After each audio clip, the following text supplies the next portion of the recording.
కానీ మజ్లిస్ నుంచి ఒక నాయకుడు మాట్లాడుతూ రాజీనామా చేసిండు. మజ్లిస్ కావాలని ఎంఐఎం ఇక్కడ రాజాసింగ్ తోటి ఇంటర్నల్గా అండర్స్టాండింగ్ ఉంది, అందుకే మజ్లిస్కి అక్కడ పోటీ చేయలేదు. 80,000 మంది ముస్లింలు మజ్లిస్ పోటీయడానికి సిద్ధంగా ఉన్నారు. రాజాసింగ్, అక్బర్, అసదుద్దీన్ ఒకటి అనేటువంటి ప్రచారం చేసిరు. అప్పుడు ఆ యొక్క ఎంఐఎం ఒక లీడర్ అనుకుంటా ఆయన గతంలో కూడా ఎంఐఎం పార్టీ ఇడిసి కాంగ్రెస్లో పోయిన ఆయన. ఓకే, మళ్ళా ఎంఐఎంలో అయినా పోయిండు కాలు మొక్కి. దాని తర్వాత ఆయన గోషామేల్ టికెటో ఏదో ఒక కాన్స్టిట్యూన్సీ టికెటో ఆయన ఆశపడిండు. అసదుద్దీన్ ఓవైసీ, అక్బరుద్దీన్ ఓవైసీ ఇట్లాంటి ఫాల్తుకి టికెట్ ఈఎంఎం అని అంటే మళ్ళీ ఆయన ఎంఐఎం ఇడిచి నోరుకి ఏ విధంగా వస్తే అది మాట్లాడిండు.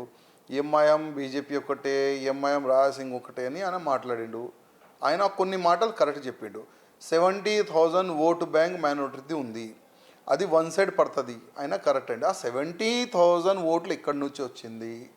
ఇదే నందు బిలాలు మున్సిపల్ కార్పొరేషన్ అధికారులతో కలిసి మెలిసి కార్వన్లో ఉన్న కార్వన్ నియోజకవర్గంలో ఉన్న మైనారిటీ ఓట్లని ఇక్కడ కూడా ఆయన ఎన్రోల్ చేసిండు, డబుల్.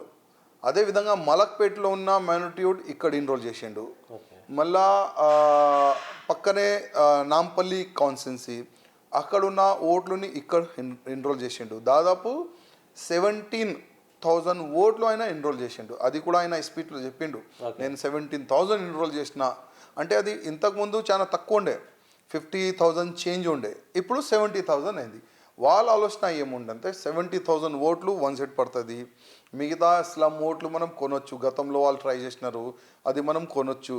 మిగతా వేరే కులాల్ని మనం భయపట్టించి వాళ్ళ ఓట్లు మనం తీసుకోవచ్చు. ఆ మొత్తం వాళ్ళ క్యాల్కులేషన్ 1,50,000 క్యాల్కులేషన్ వాళ్ళు వేసుకున్నారు. మేము హ్యాపీగా గెలుస్తున్నామని ఒక ఆలోచనలో వాళ్ళు ఉండే. ఎలక్షన్కైనా 3 days ముందు ఒక్కొక్క టీం వాళ్ళు తయారు చేసినారు. ఒక్కొక్క బస్తీకి ఒక టీము, 2 BHK హౌసెస్ కాడ ఒక్కొక్క టీము, స్లమ్ ఏరియాలో ఒక్కొక్క టీము, ప్రతి డోర్ టు డోర్ వాళ్ళు డబ్బులు పంచినారు. 5,000, 6,000, 10,000 ఆ విధంగా డబ్బులు పంచినారు. కానీ వాళ్ళకైనా ముందు మేము ఒక అవేర్నెస్ ప్రోగ్రామ్ తీసుకొని వచ్చినాం మా కాన్స్టిట్యున్సీలో. దాదాపు 45 days నేను పదయాత్ర చేసిన.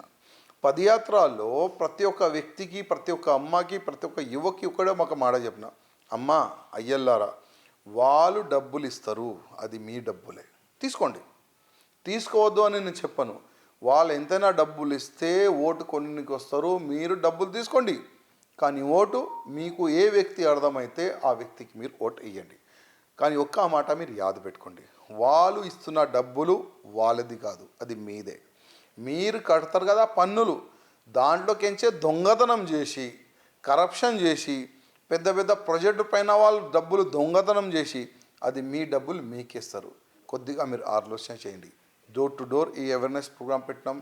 ప్రతి ఒక్క ఏరియాలో మేము ఈ అవేర్నెస్ ప్రోగ్రామ్ పెట్టిన తర్వాత ప్రజలకి అర్థమైంది, రాజాసింగ్ వాస్తవమే కరెక్ట్గా చెప్తుండు. పబ్లిక్ అదే యాంగిల్లో పోయినారు, డబ్బులు వాళ్ళ దగ్గర తీసుకున్నారు, ఓటైతే నాకేసినారు.